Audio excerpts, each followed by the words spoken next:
It's 5 to 7.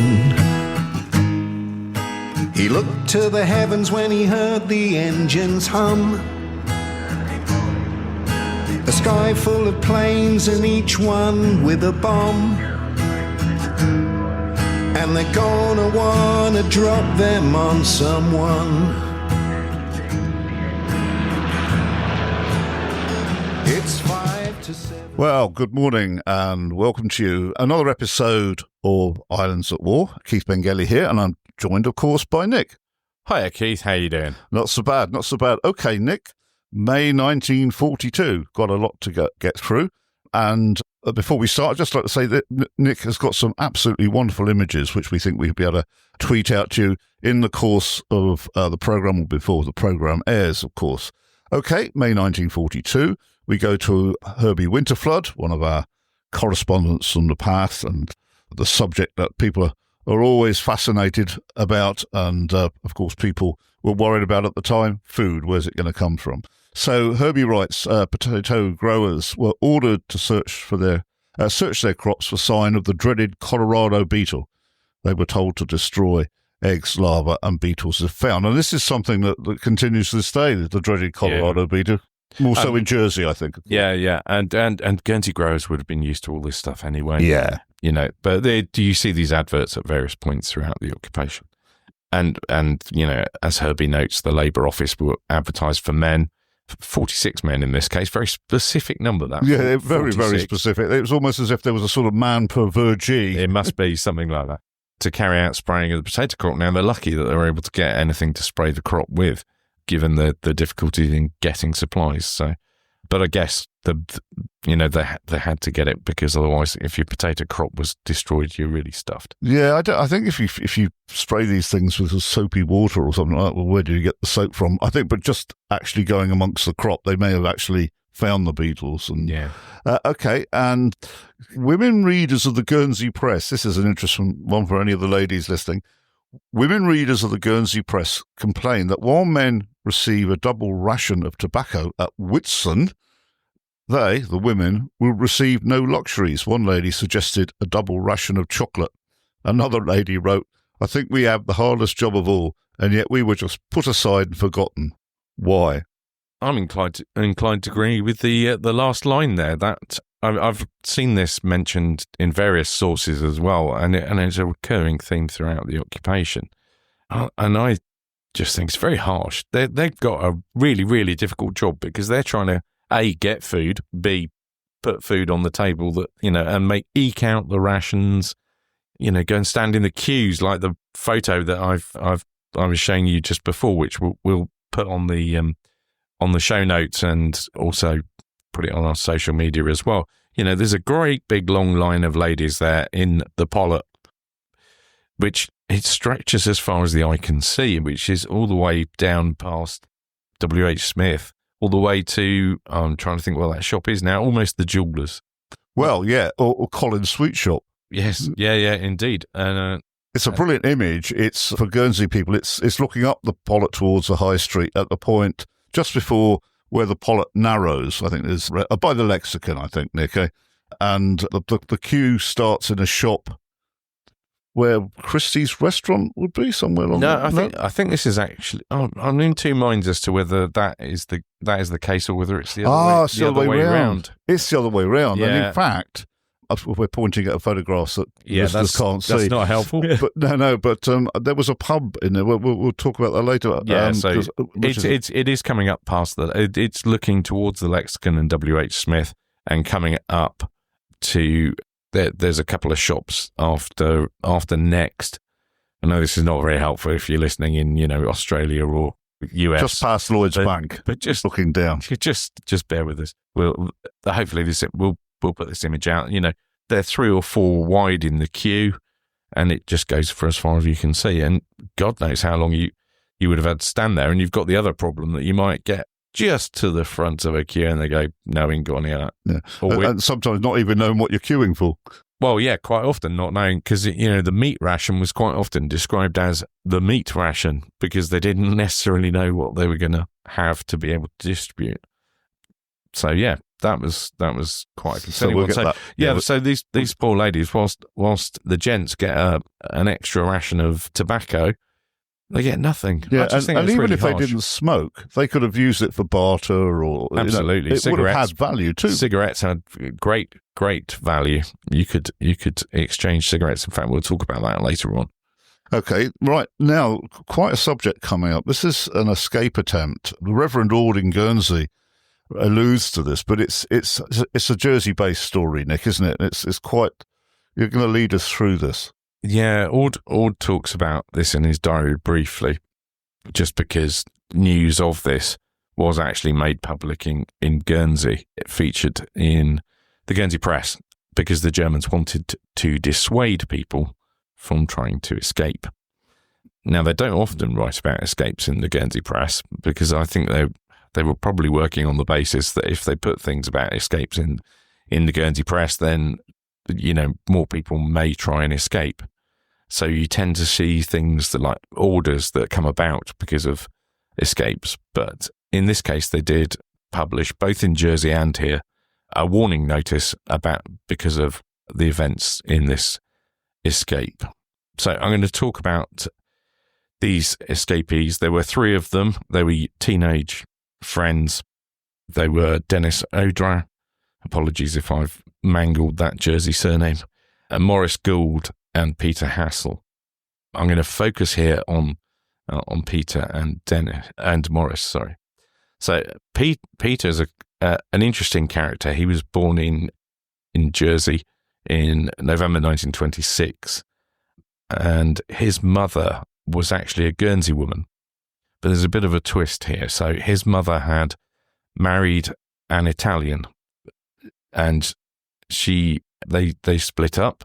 She ended up working in Jersey. The Italian appears to have gone back to Italy, but there, of course, was no divorce law at that time, so she had no mechanism for divorcing him. So Peter's father just ended up cohabiting with this lady.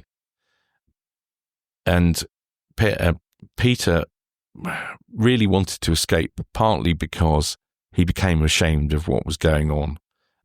His mother had Italian citizenship by marriage, but she was not shy of getting involved in the black market to the extent that she was having Germans around to the house to buy stuff. She was getting trucks literally pulling up and delivering stuff at the house. Germans turning up and delivering stuff that she'd had smuggled in. She had them around, they had parties and stuff like that. He used to hide under the covers, not wanting to hear or acknowledge what was going on in the house. He was deeply disappointed in his father at this time as well, because he didn't, put his foot down and say, you need to do something about this. So, not just wanting to escape, he wanted to do something to perhaps help the cause. So, his father actually ran a photography shop, and they processed one of the very few that was allowed to be opened. And they processed photographs for the Germans. So it must have, sorry to cut in, but it must have almost been exclusively Germans, because not many people would be allowed to take photographs, would they? There were very limited circumstances under which you were allowed to have a camera or were able to take photographs as a civilian. There were restrictions around that. There were, you could have sort of an official photographer at a wedding or something like that. And maybe you get 1 or 2 photos, but in theory, you weren't allowed to have a camera by this point of the war. The Germans even tried to ban sketching in certain areas. Oh, so you couldn't go and sit out on a headland drawing pictures of the local fortifications. That was a definite no-no, because they were worried you're going to escape with them. Anyway, so what he did was he surreptitiously copied German photographs. Now, as we have mentioned before on the podcast, the Germans, a lot of the soldiers did have cameras, and they loved taking photos. I mean, some of them look like just holiday photos. I've got endless photographs of Germans at the Little Chapel, for instance. They seemed particularly to like having their picture taken outside the Little Chapel, much like many tourists do these days. But also, they liked having photos taken with their mates, let's go and stand in front of our massive artillery piece or go and stand in front of our bunker, etc., with, a nice view in the background, which would have enabled anybody who knew anything about the islands to actually identify exactly where that bunker was. So Peter set about copying all this stuff with his friends Dennis and Morris. So they had all this stuff with them when they made their escape attempt. They left from an area of Jersey called Green Island. I don't know if you're familiar with it, but it's quite rocky around there. And I've done a bit of sailing, and I don't think I would have set off from there. But it may have been that they were working on the premise that actually the Germans would never suspect anybody was going to try and leave from there. So they set off in the boat, which sadly capsized. Dennis unfortunately couldn't swim, and he drowned despite Peter's best efforts to rescue him. Morris and Peter managed to get back to the shore. Unfortunately for them, the German harbour police had been tipped off by Peter's mother because she was worried about him escaping, and she thought they might have been able to stop them, because the German harbour police were basically who were supplying her with all of her black market goods, or at least providing the transport and taking a bit of a cut on things. Yeah, again, I wonder, Nick, and this is speculation, of course, is that she was worried about a little bit more than his safety, that if he got safely back to the UK, her reputation wasn't going to be very high, was potentially it? That. Now, they were taken to Gloucester Street Prison in Jersey, where they had 3 days of harsh interrogation. They actually didn't tell the parents that they were still alive. They told them initially that they'd all died while they kept them there for 3 days.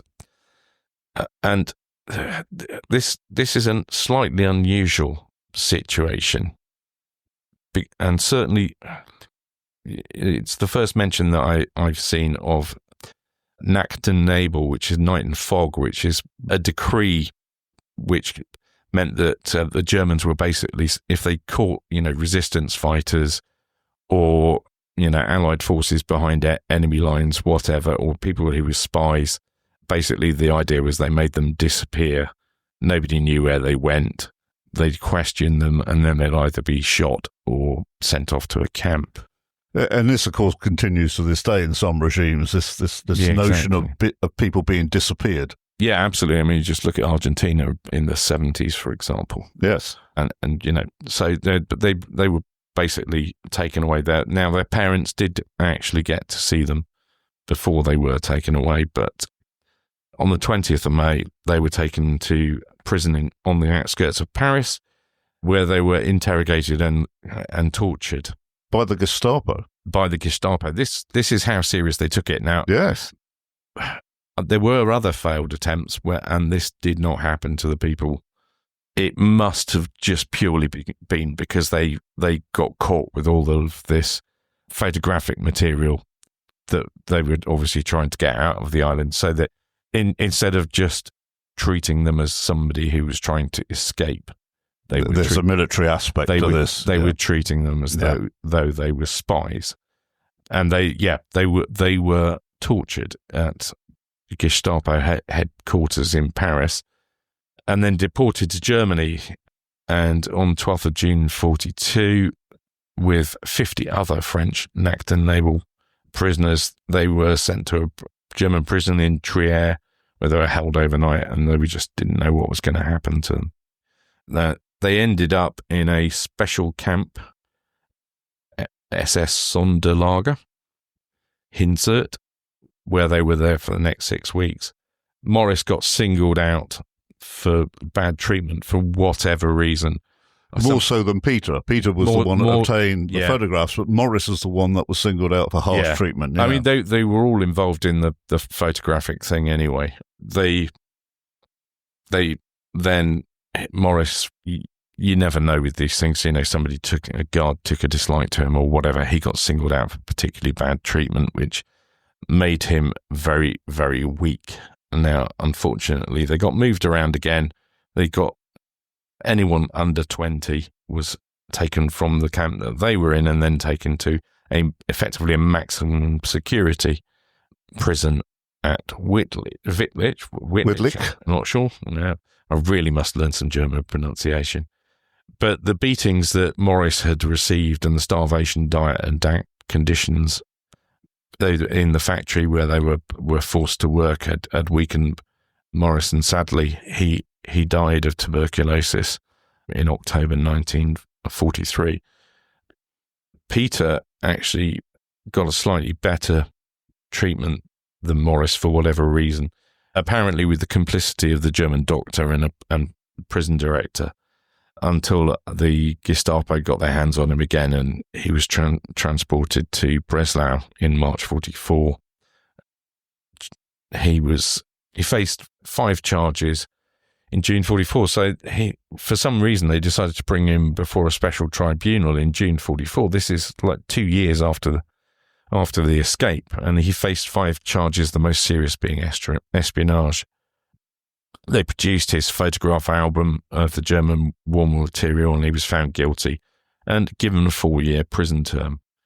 He was sent back to prison and ended up in Silesia, which is now a town in Poland.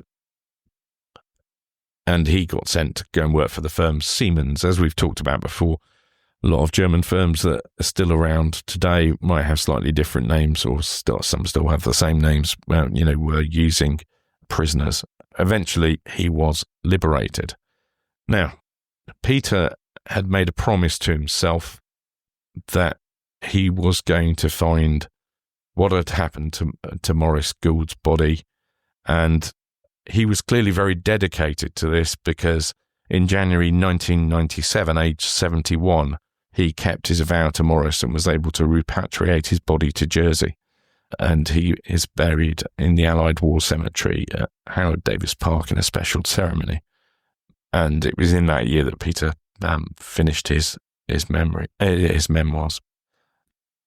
And in July 24, Peter was, I'm not sure honoured is the right word that I would use, but the Stolperstein memory stones are, the ones that have been laid here, the small squares that are laid with an inscription for those that suffered under the Germans or were killed. Yeah, but when he's in this camp in Poland, this is some way before the end of the war, and I see that they were put on one of these forced marches. Yeah, as the Red Army started to move from. I mean, so many people underwent these forced marches as people were moved from camp to camp.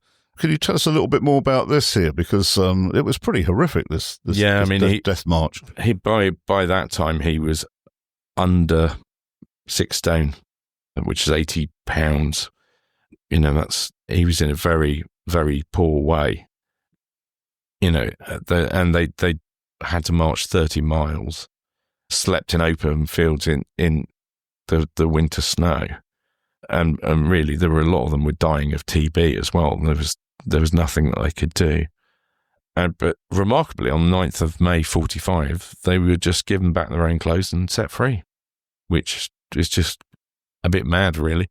He had a bit of a run-in with the Red Army, but he wasn't really interested in being held by the Russians, funnily enough. And he managed to escape from some Russians. He got recaptured by them again. He was put in a camp full of Soviet POWs by the Soviets, but he escaped by hiding in one of the Russian trucks, which took him back out of town. I mean, this is some effort from somebody who's had such hard treatment and is in such poor state. And he finally made it back to the Americans, and he was flown to Brussels, where he was interrogated by the British, and then flown to London, interrogated again, and then able to return to Jersey later on, although he did actually leave the island for good in 1954. Yes, I mean, he passed through German hands, Russian hands, American hands, and then ended up with the British field security, all before he managed to get back to Jersey. Yeah. I mean, that is some tale for a young man. Incredible. Incredible. But there we go. So, yeah, so I did tweet earlier in the week and put on our Blue Sky and Facebook that we had some bits that were a little bit hard to talk about, shall we say. Yes. But that we were going to temper it a little bit with some somewhat cheerier news. Is this from our regular correspondent from the Jersey Pass, Mr. DeSoto? Yes, Philip Lesotho, our friendly neighbourhood building merchant manager. And this is just an interesting little snippet from the diary. And he's got a lady admirer who seems to have taken a little bit of a shine to him. In fact, she must have taken quite a bit of a shine to him, because he notes in his diary that she gave him a genuine Abdullah cigarette. And he says, she, brackets, yes, it is a she, has let me have a little on all too rare occasions, being her brother's ration who doesn't smoke. The reason is I'm like her boyfriend who evacuated and has since married. Well, so she's obviously just taken a bit of a shine to him, but he seems a little bit more interested in his motorbike, to be honest. So I don't know. But I was intrigued by the Abdullah cigarettes because I'd never heard of those. So I did a bit of digging around, and those are English cigarettes. So how the heck did they turn up in Jersey in May 1942? They wouldn't have been pre-war cigarettes in Jersey that were still there, because they were long gone.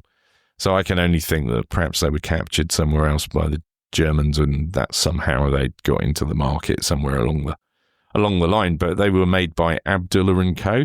The cigarette, I've got a picture of one of the cigarette packets which shows. I've seen that picture before. Yeah. It shows two soldiers dressed in possibly Indian. Not in connection with the occupation, no. Generically. Well, they were around from the 1920s into the 1950s. I think it was something like 1954 or something like that. But it was Abdullah and Co. were based in Bond Street, and one of the many cigarette and tobacco manufacturers based in England. But yeah, they had two Indian. It looks like Indian military dress standing. Sepoys. Standing either side of a sign saying Abdullah and Son, 173 New Bond Street, cigarette specialists. Abdullah has been an entirely British firm, brand number 16. Now, we're not condoning smoking here, but we just thought that was... It does feature heavily throughout the occupation because lots and lots of people smoked. And I just thought that was an interesting little snippet. But as I say, he seems slightly more interested in his motorcycle than this young lady. But we'll come to that. We'll come to that in a moment. But also, Nick, he writes, during last night, we were awakened by some very heavy explosions, probably the heaviest we have yet felt, and certainly from somewhere close at hand. Now, of course, we remind our listeners that he had previously complained that Jersey wasn't being bombed as much as Guernsey, and seemed to have felt slightly left out of it, almost as if it was personal. But here, of course, he is confirming that there were some heavy explosions. Did you have a chance to find out what that may have been? I don't think that was actually on Jersey. I think that was in France, maybe. That was on the French coast. Yeah. And he does whinge.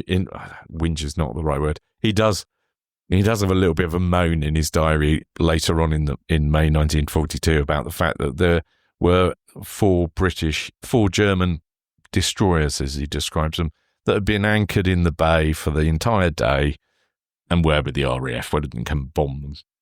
Yeah. Okay. We move back to Guernsey here, because I noticed that the Guernsey Cooperative, and this presumably is the supermarket chain, ventured into the theatre world for the first time, and 5,000 people went to see the musical revue Titbits. Now, it was produced by Dorothy Hurrell, directed by Leopold Clark, and the musical director, Norman Longley. Now, 5,000 people was, 20% of the population then? And what do we get? More like a quarter, more like 25%. Yeah, 25%.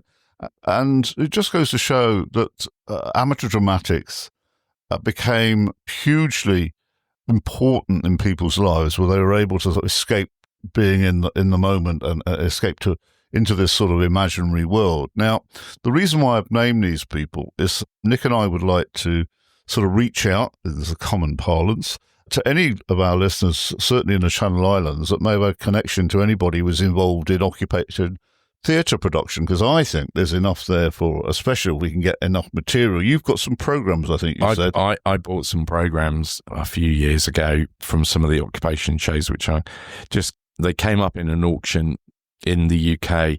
One of my eagle-eyed friends in the UK who knows about my passion for the occupation sent me an email and said, don't suppose you've seen this. He was looking for something completely different, but said, don't suppose you've seen this. So I put in a bid, and they didn't seem to be very thankfully, from my point of view, they didn't seem to be very popular with the anybody else bidding on that auction. So I got them relatively cheaply. Now, Dorothy Hurrell, that you mentioned, who is the producer of this show, went on to be Dorothy Hurrell Longley, who she was actually a dance teacher and music teacher during the occupation. So Dorothy, what we're saying that she possibly married then Norman Longley? Oh, I don't know, actually. The musical director? I hadn't thought that. Hadn't crossed my mind. I'm not sure who she married. I never haven't got as far as looking at it. Entirely possible, one would suspect. But she was a dance and music teacher, and so her primarily for children, but her pupils used to regularly turn up in these shows. And as you say, there were a lot of theatre groups that sprung up. Now, the main reason, I think, for this is that because of the curfew, people, were going along to rehearsals in the evening. They had to get there early, but also get away early enough in order to be home before the end of the curfew. Yeah, occasionally they got dispensation for the curfew to be changed when there were sort of big shows being put on. But I mean, it says 5,000 people. Obviously, they all didn't turn up at once. This was over probably a week or 2 weeks, but it's still a hell of a lot of people to come up. Yeah, and I think a lot of them were centered around church groups and such.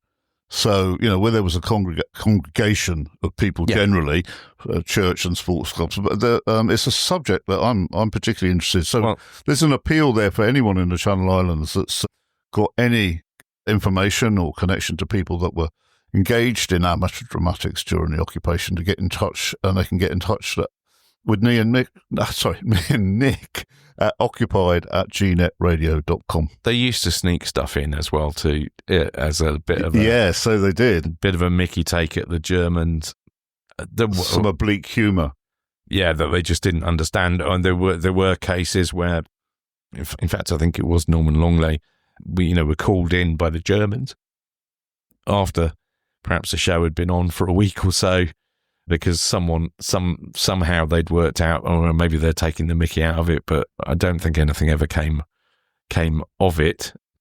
But Dorothy herself, I think we may have talked about this way back for probably 10 or so episodes, that she actually had an incident where she wrote a piece for one of these performances, because quite a few of them were like cabaret review things, so I'm imagining that's probably what this was, given the name of it, Tidbits.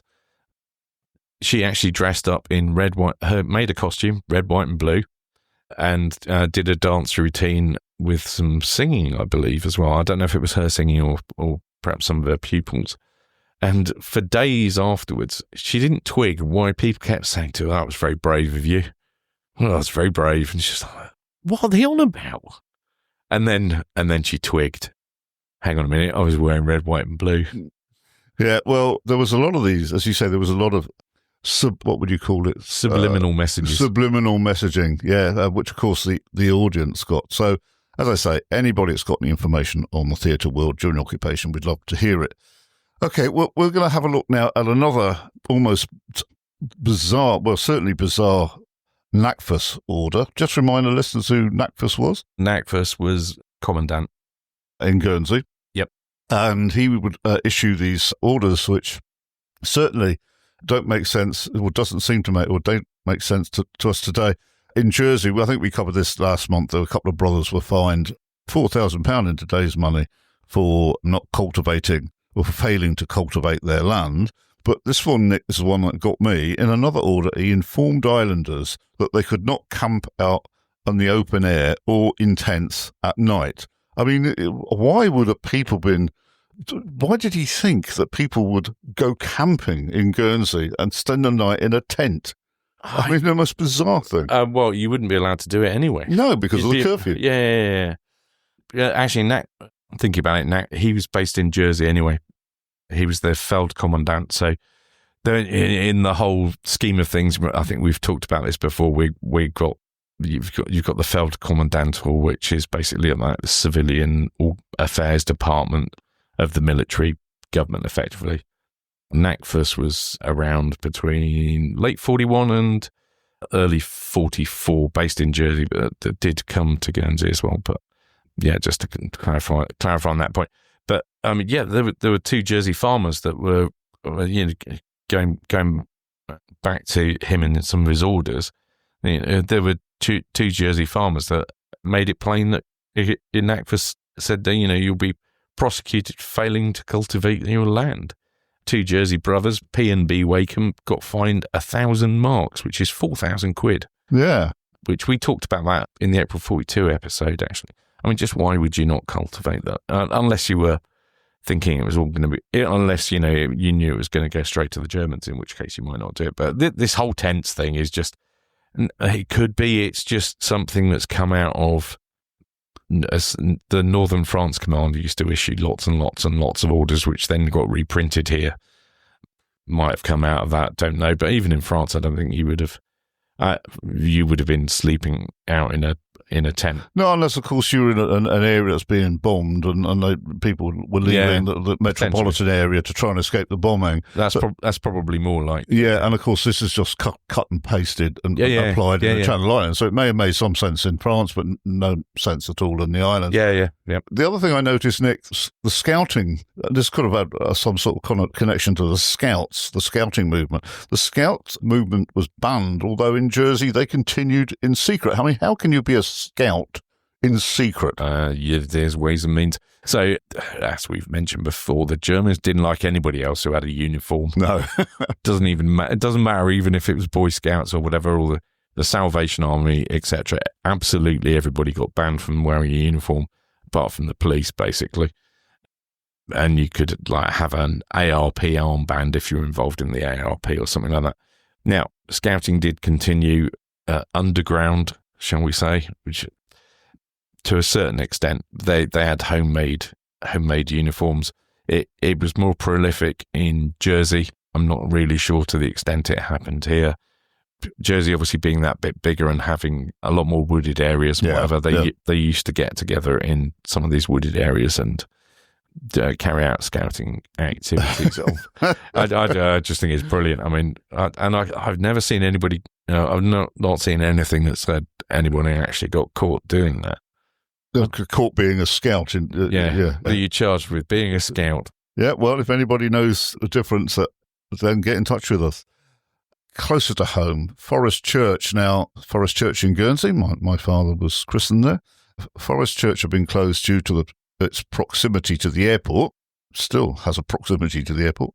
But there was a desire to reopen the church, but the Dean of Guernsey, after consultation with the so-called authorities, said that this would not be possible. And the Dean went on to ask if any householder in the parish could let a room be licensed so he, the Dean, could hold communion service and perhaps other services in it. I suppose people are thinking about christenings and possibly weddings. But the person, I might follow that up, Nick, because Richard Hume lived almost next to the Forest Church during the war. And I know that he has spoken in the past about the rector there.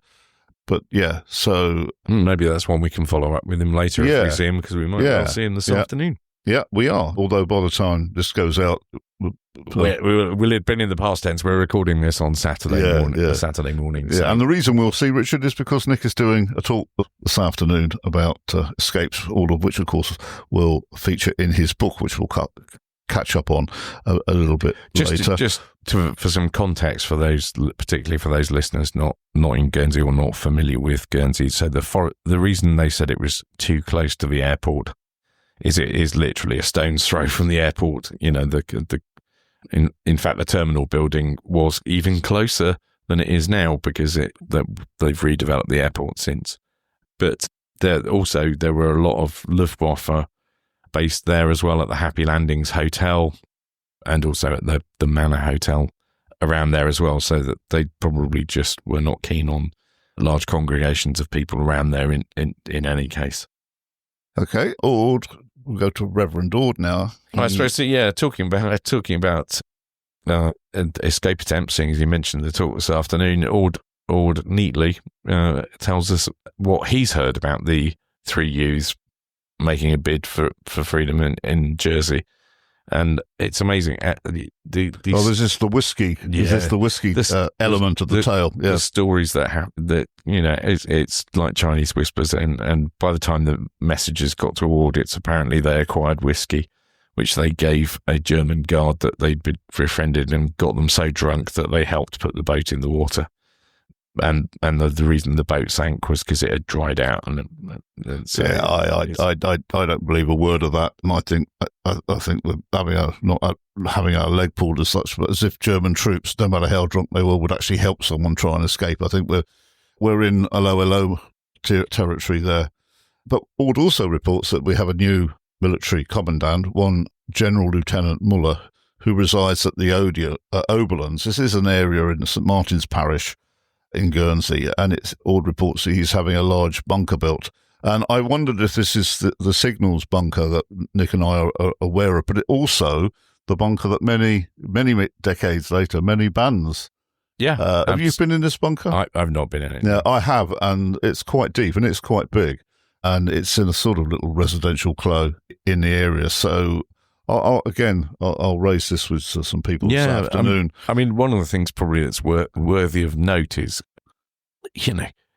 it's fairly well established that Hitler liked to keep his various arms of the forces competitive with each other, because that way he was thinking, they're not going to join up and overthrow me or whatever. And so there was a lot of competition in all things military between the army, the Luftwaffe, and the navy, and building your bunker was certainly one of them. Yes, but I seem to remember being told that when I was on duty at the Kriegsmarine bunker, which is on the outskirts of St Peter-Port, which of course is a naval signals bunker, that the army had one in St Martin's, and I think this may have been it, and the Luftwaffe had a smaller one, which is on private land, but of no significance like the one outside St Peter-Port, which, as I said, is a naval bunker.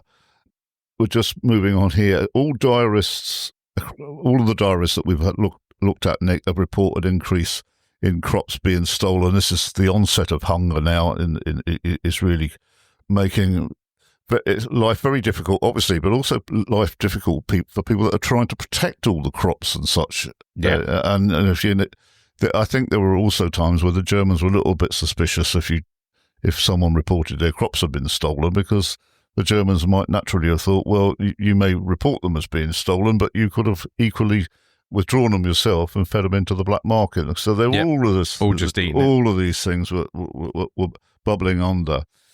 Okay, another report from Ord is that the Vale Mill has had an observation position placed on top. The Vale Mill is a huge building in the north of the island, and if I was to just stretch my neck a little bit, I might be able to see it. If you stand in my garden just outside, you can actually see this huge building.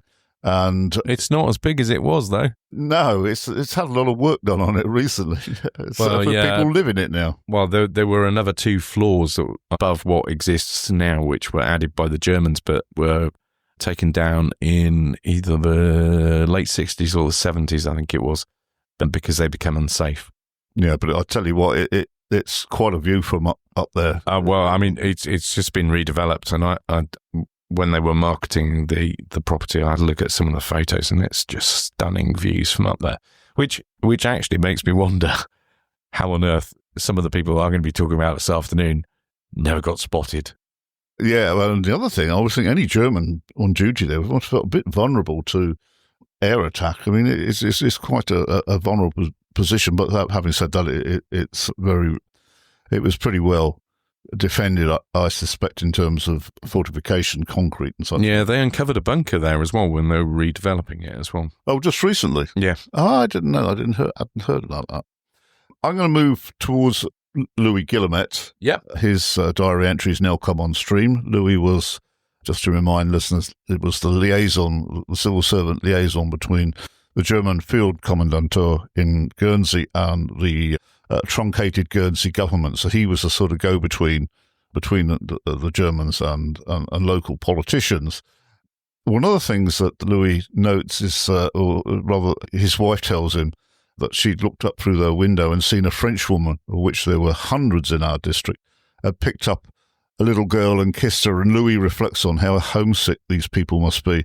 And then it leads on to him saying, well, how homesick must Guernsey people be who had been evacuated? And it makes you wonder, because we're in that area that Louis talks about, where all these French people lived, Nick. I mean, was there some sort of collective area, like barracks, or was they just billeted on people? They had to live somewhere. No, there were it was a variety of things. There were some that were in OT worker camps. There were a lot of French women that were brought in to act as cooks and do washing and other domestic chores. In fact, 2 of them escaped from Guernsey because of the horrible treatment they were getting from the Germans. I think we might have alluded to this before in an earlier episode, that whilst the German officers, etc., could, in the regular forces, could avail themselves of the services of the green shutters, the OT men were, in terms of the guards and overseers or whatever, they couldn't avail themselves of those services. They also tended to be older men in their 40s and 50s, and they regularly used to harass or threaten the female staff working in the kitchens and things like that, and make unwelcome advances to them. So two of these ladies that I'm going to talk about in the talk today, they actually escaped from Guernsey. They'd come here thinking that they might have a chance of a slightly better time because they'd been completely misled.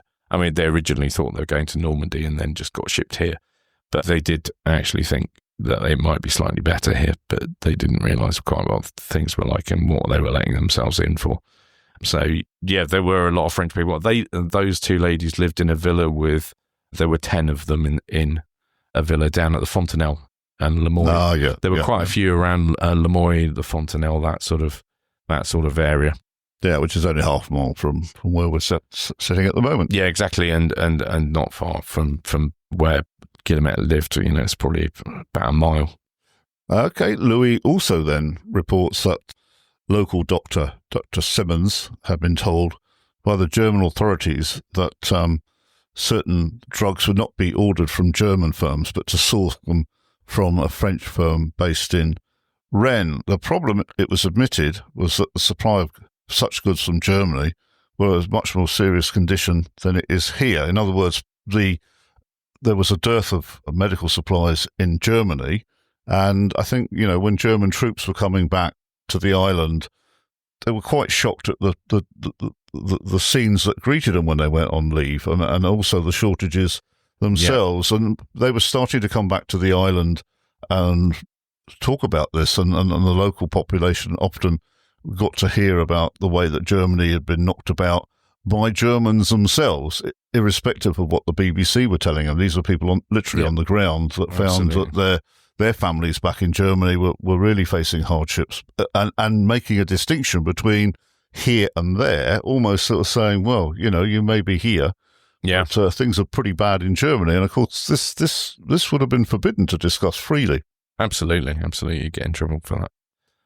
Probably worth mentioning, going back, we'll flip over to Jersey now, and because this is a recurring theme we're talking about OT workers, so Jersey Pioneer Corps, shall we say, that sort of thing. They were there to build the fortifications, etc. These were the men that were recruited to oversee the building works, etc.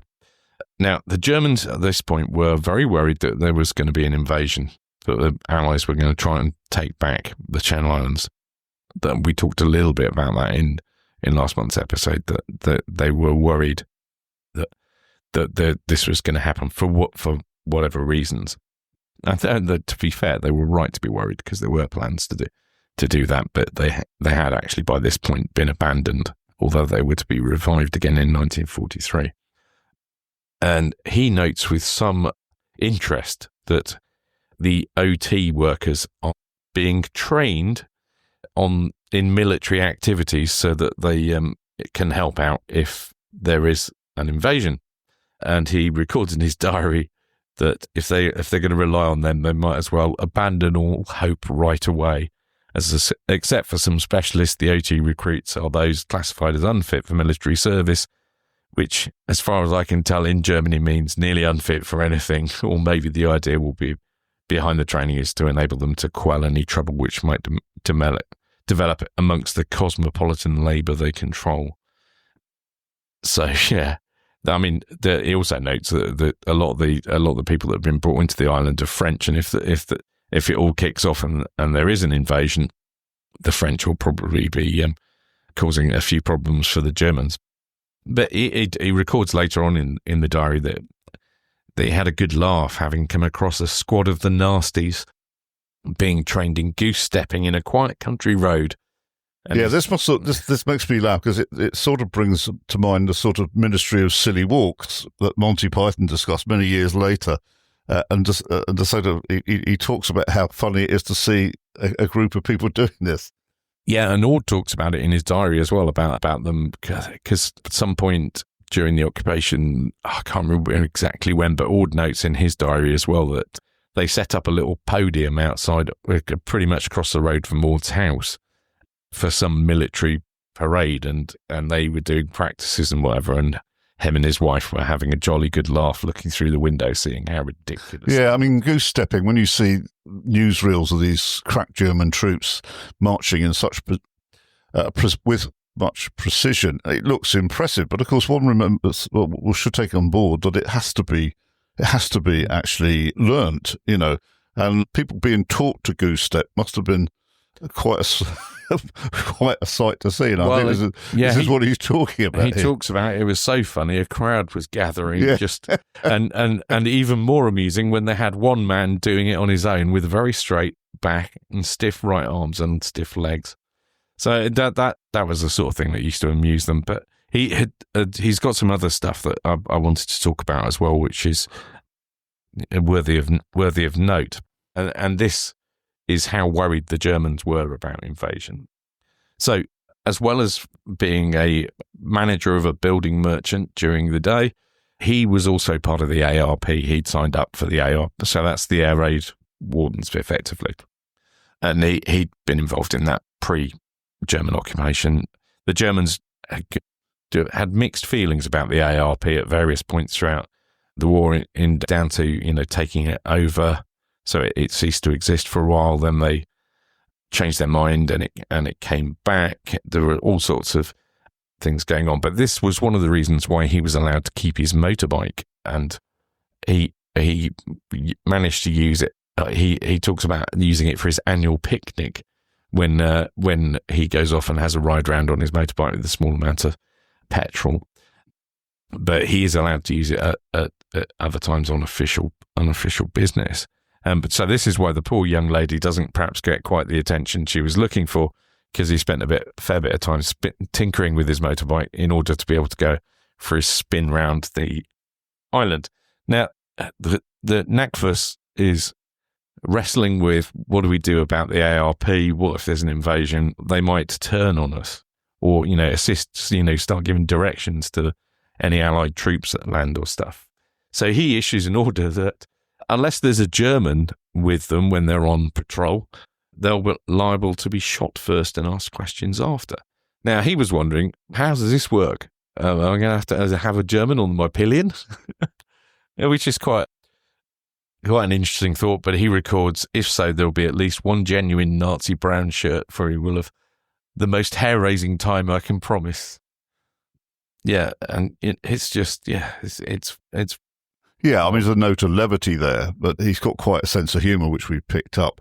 The other thing that caught my eye, Nick, was a certain this is back in Guernsey now, a certain Mr. Frank Mallet was tried on the 8th of May 1942 by a German court for assaulting a German soldier.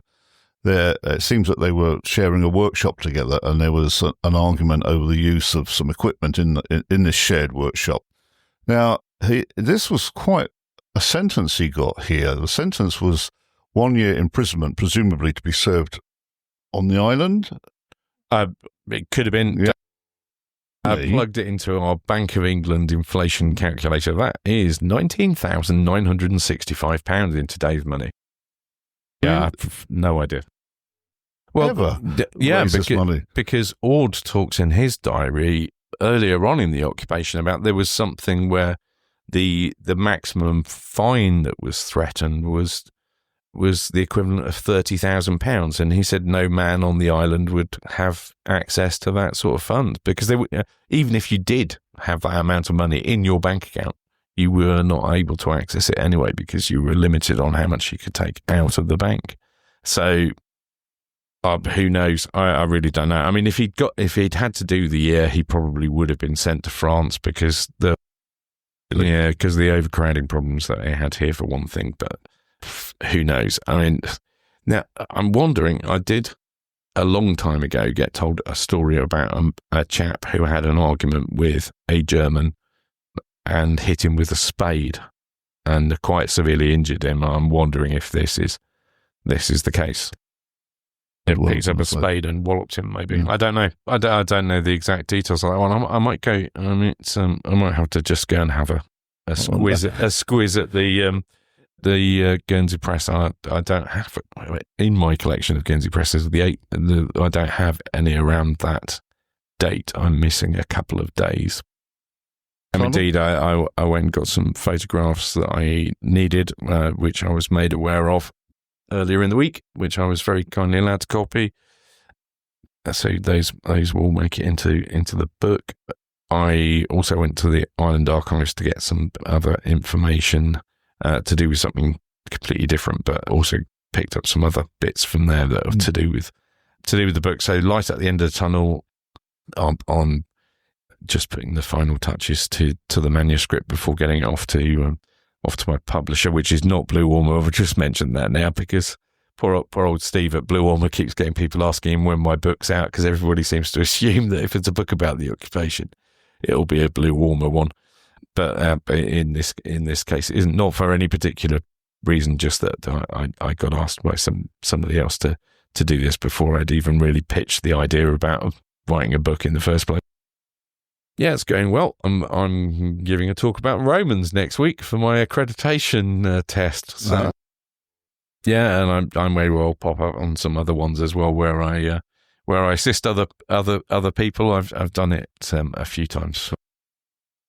Yeah, if you go and have a look at, I think it's Joe May Tours. I should really know this. I'll put a tweet out with the details. I think it's something like Joe May Tours is the thing. She's going to shoot me now for not knowing this, but I'll put a link out on our socials and also in the show notes. But yeah, Joe runs a variety of tours on all subjects. And did one last year for the Autumn Walking Festival with her, which was about escapes. Funnily enough, I know a little bit about. And rather handily, a bunch of people who did escape all lived in the same area and or within walking distance of each other, and also escaped from points quite close to each other. So that was good. But yeah, I'll put that out. So yeah, I'm really enjoying the accreditation thing. I'm starting to think I should have got around to doing it years ago, to be honest. But hey, yeah, we should talk about the Zoom that we did as well. That was good. We didn't record it, but we had people from a variety of places, including France, Jersey, Netherlands, all over the place. UK as well, and a variety of places. We'd originally planned to. Well, we originally thought, we'll probably only make an hour at tops, and I think it was about an hour and a half we did it, and it was great.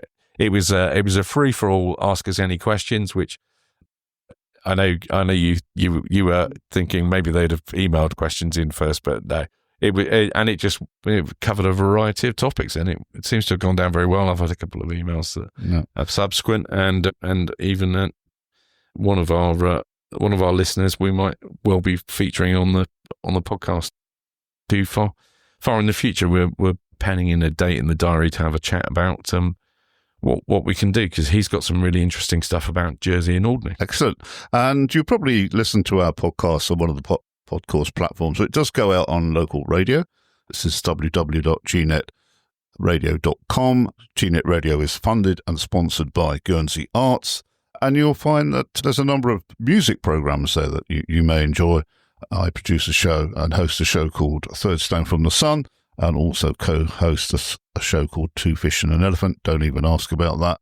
But there's a variety of shows. So, yeah, we continue to be busy, and I think it's time to go now. And we'll see everybody next month for June 1942. Cheery! Yep, Alla Pashoin. He looked to the heavens when he heard the engines hum. A sky full of planes and each one with a bomb. And they're gonna wanna drop them on someone. It's 5 to 7. All his friends and family had gone.